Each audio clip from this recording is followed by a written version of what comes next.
Hello guys, nandito kami ngayon sa Liwayway, Difon, Quirino Province. So, ang idodrone po natin ay ang tawag nito, Nagbukel, yan.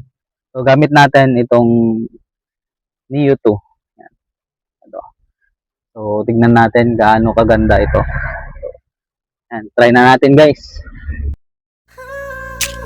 History of Nagbukel in Quirino Province.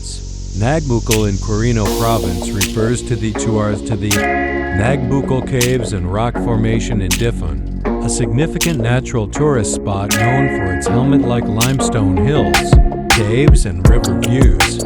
Once developed by the Lamplighters Christian organization, but now managed by the local government for redevelopment as a protected ecotourism site showcasing Quirino's rich natural heritage.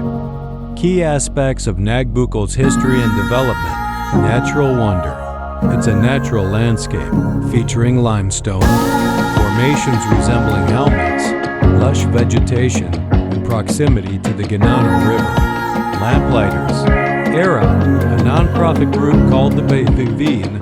Lamplighters developed pathways and planted trees, turning it into a peaceful retreat before leaving due to ownership issues. Re-emergence. After a period of neglect, the Difon municipal government took over management through a DENR agreement, working to restore its beauty. Tourism hub. Located in Barangay La Tuad, it's a popular spot for hiking, picnicking, especially during Holy Week, and offers views of the surrounding areas, including Santiago City. Gateway to Quirino. Situated near the Difon town proper, it's an accessible attraction for visitors entering the province.